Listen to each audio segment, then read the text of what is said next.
Welcome to the Sports Betting Preview Show, a pregame.com podcast. This is Marco D'Angelo, your host, along with my partner in crime, Mr. CNBC Vegas Runner.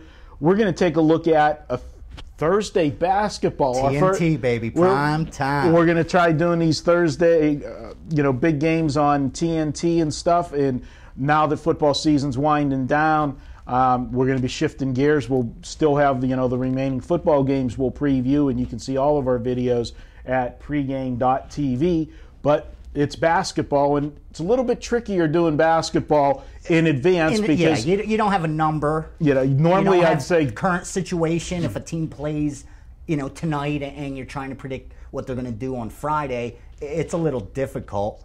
On the flip side, with the Thursday night games, I think it's okay because more times than not, a team's not going to play tonight, and it is a primetime game. And for myself, honestly, I live for primetime games. I think they offer the biggest value out there. Absolutely. We'll set the stage. Normally, we'd go to you and say, give me the numbers, but we'll talk hypothetically. Yeah.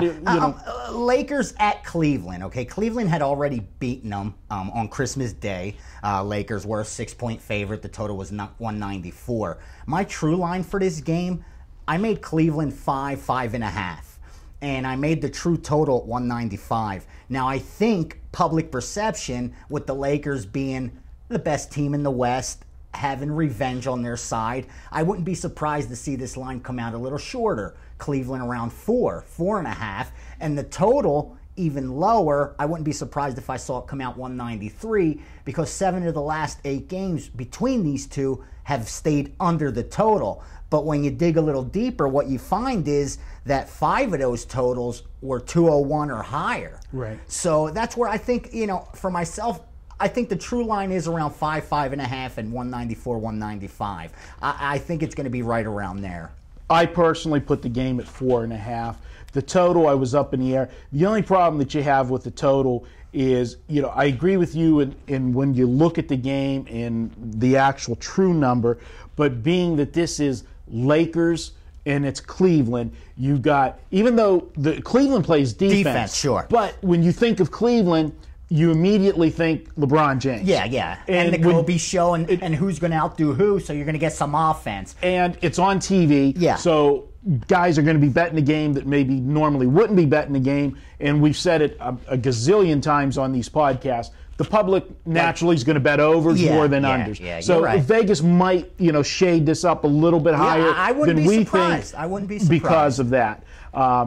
Let's set the stage on this game. You touched on it. These two met on Christmas Day. The Cavs, and I can tell you that day, the Lakers were a popular side. I had Cleveland. I remember that day. And the Cavs went in there and just destroyed them. 102-87. And they had a 21-point lead at one point. So, even though the final score, it's a big blowout, they cruised throughout that game. And the Lakers couldn't do nothing. The Lakers shot 37% on their own home court. Who's going to make that's what I got in red. Happen? Where Cleveland, they shot 54%. And if they made their free throws, which has been their Achilles heel all year, if they even have one, but they only shot 63% from the free throw line and got on there 30 times. If this team could nail those free throws, they're going to make their season a lot easier for them. What's more amazing about the numbers you just quoted, and I had the same exact notes on that, but the reason I think everybody public-wise was taking the Lakers that day is Cleveland came into that Christmas Day game. That was the 4th game of the 4-game road trip, and they were playing their 4th game in 6 days, and because this was Christmas Day, it wasn't like, a night game. Right. So, you're really everything was against them. Everything was against them. The one thing that I will point out is the Cavs went into that game as hot as the Cavs have been winning all year, but that was the middle of a 12 of 13 game run. Right. They'd won 12 out of 13 games. So the Cavs were playing Super Bowl, and now the roles are a little bit reversed. The Cavs are still playing good, but the Cavs just returned home from that 5-game road trip. From a 5-game road trip. Out west. All the time when you go East Coast goes to West Coast and vice versa, it's a negative. They played last night. Yeah, beat Toronto by 8. By 8. They won and didn't cover, which that's one of the little scenarios that generally, I don't etch it in stone, but I will look at that. I don't like to take a team returning home from the long road trip when they're a favorite in that first game. Now they're in the second game.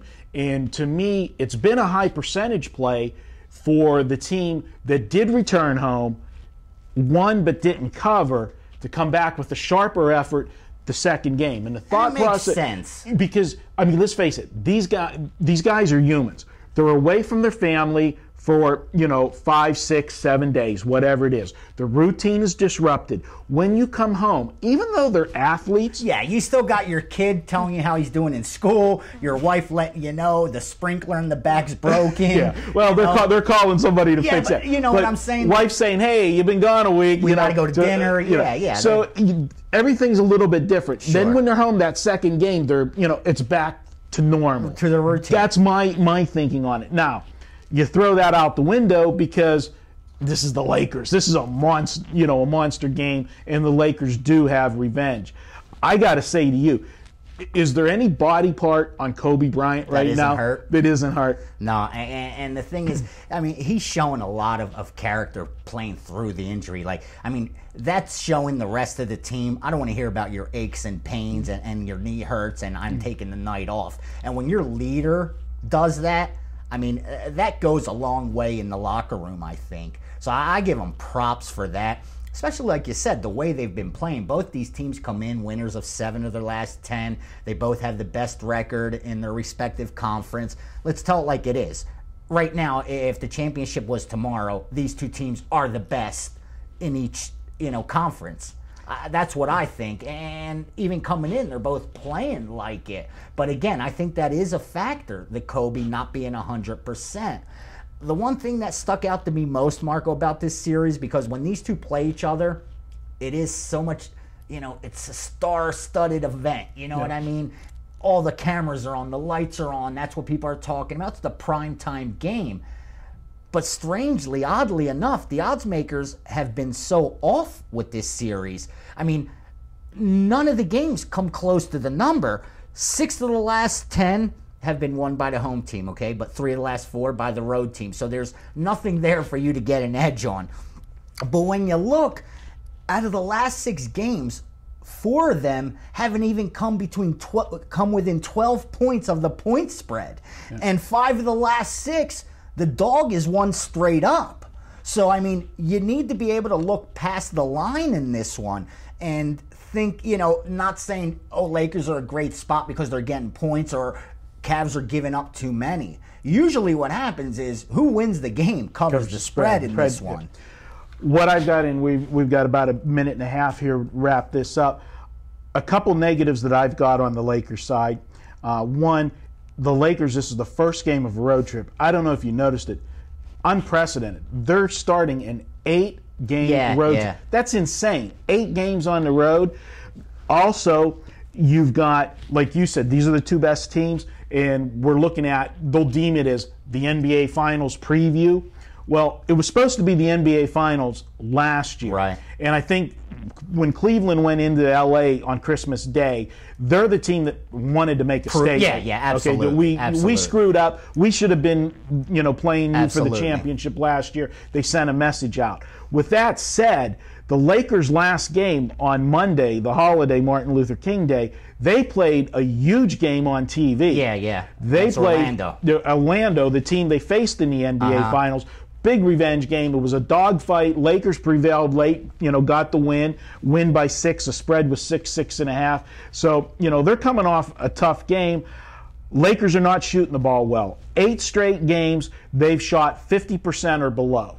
The Lakers usually shoot the ball better than that. Now, I lean Cleveland too, Marco, because this is the one time Cleveland's 15-3 at home, but only 6-12 against the spread at home because they're always inflated there. Right.